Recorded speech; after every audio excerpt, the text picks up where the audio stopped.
Me and a few of my buddies go camping every summer. It's been something we've done since we graduated from high school. There were 4 of us in our group, and we always had a really good time. After we graduated from college, we continued to do this. I was 23 years old when the strangest thing happened to us.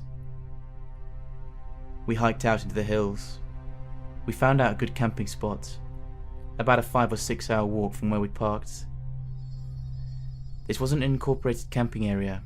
Hell, we didn't even know if we were allowed to camp there, or even if it was trespassing. The first night went by fine. Nothing happened whatsoever. We fished a bit in the nearby stream, but that's it. The second night, we were all sitting around the fire, drinking and smoking a bit. We did the traditional scary storytelling as well. We stayed up way into the night. In fact, I was so drunk I can't even remember, but I must have passed out. For some reason I ended up in my buddy's jack tent. None of us had put the fire out either, which was pretty dangerous.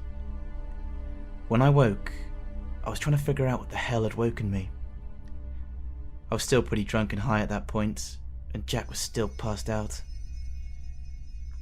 After a couple of moments, I heard a sound of someone walking around outside the tents.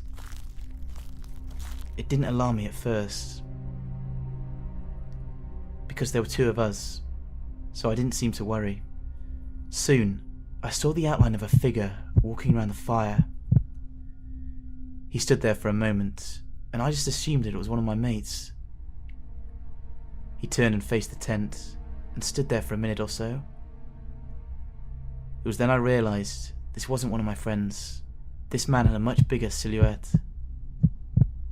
After a while, he finally turned away. He picked up what I assumed was a bucket of water and threw it over the fire. The fire went out with a hiss. I couldn't see him anymore. I didn't know where he was. I just laid there, terrified, as I burst into a cold sweat. However, the drunkenness took over, and I passed out. I woke up to Jack shaking me. He was scared. He told me to pack our shit and get the fuck out of those woods. I was cranky, of course, and thought he was acting a bit weird. But when I got out the tent and looked at the fire pit, it was covered in blood. The man from the night used a bucket of some sort of blood to put out the fire. It was more than enough to scare the shit out of me. We quickly packed up our stuff and bolted out those woods. We continued our camping in future years, but never went back to that spot. When I was younger, around 14 or 15, my family and I used to camp at a state park. Every night, my friend and I would walk through the woods.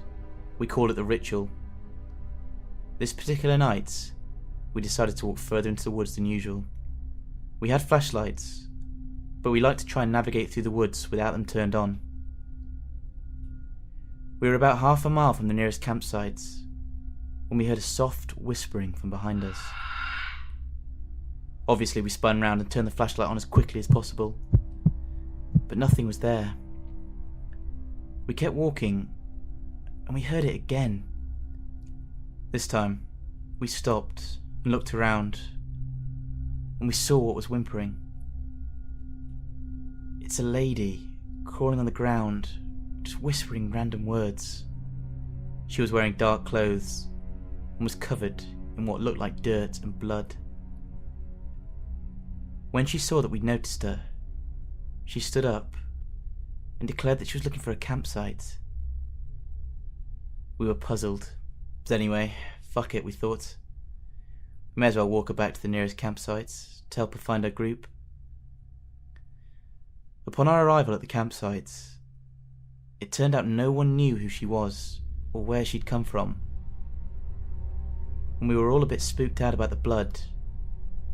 But fuck it. We weren't going to stick around for much longer. Now that we'd handed her over, we didn't see any problems of leaving her. She was with other people after all.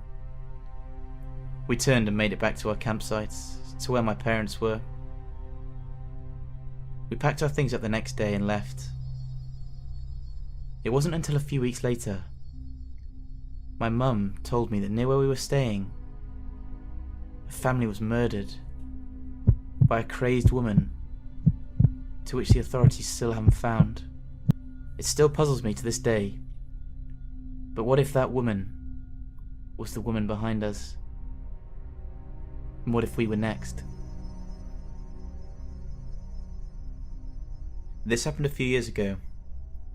I went on a group camping trip to Arizona with a few of my buddies.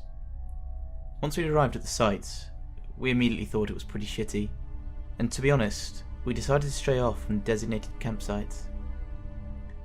It was still light, so we hiked for an hour or so, and set up our camp basically in the middle of nowhere. The evening came to pass, and we'd all cracked open a few beers and smoked a bit of you-know-what. I'm not sure what happened after that. I assumed I'd just passed out, but somehow ended up in my tent. However, I awoke, a bit disorientated as to what woke in me, but I knew something had, and then I heard it. It sounded like sniffing, right outside my tent. My immediate reaction was that it was likely a bear or some animal that had come across our site, or just maybe my dumbass friends didn't type the garbage. Seconds later, I heard that sniffing again. It went to the tent next to ours. My buddies in my tent immediately grabbed me. We all quietly acknowledged each other. We were all awake and aware to what was happening outside. Moments later, a friend in another tent popped out and started screaming and making noises. He made it very clear he had a gun, as a shot cracked into the night, hoping it would scare off whatever animal was outside. It turns out, it wasn't an animal at all.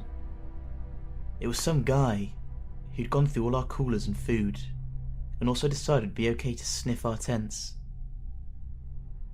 We didn't argue with him or do anything, as we saw he had a knife strapped to his belt. However, as soon as the gunshot cracked, he disappeared into the night without a trace. I live in a rural town, surrounded by mountains and forests, so camping is almost a weekly event, even in winter. The one I can't shake is when me and my friend broke off from our group of around 16 to 19-year-olds to camp by a better fishing spot about a mile away. We only bought one tent for the group, so we erected it near a large boulder in a clearing. I couldn't sleep that night because I had the feeling that someone was watching us. I assumed it was a mountain lion, which isn't that big of a deal considering their behaviour. I got up from the tent and walked over to the fire where I threw some more logs on. As I did, I looked up,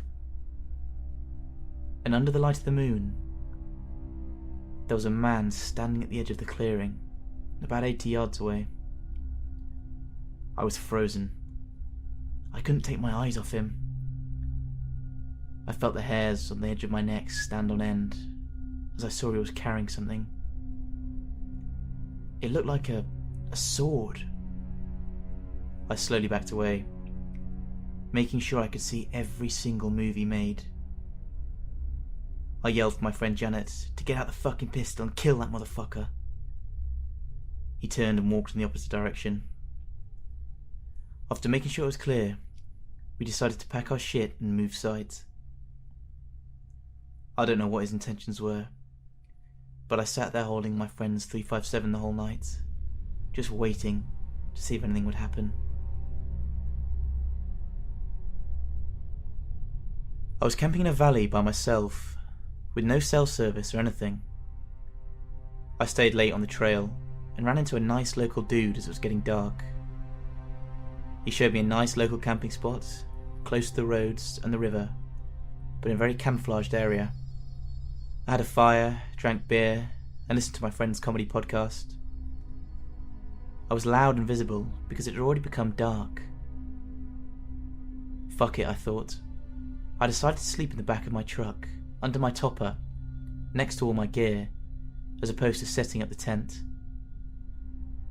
The next morning I made a fire, cracked a beer, started getting on with breakfast.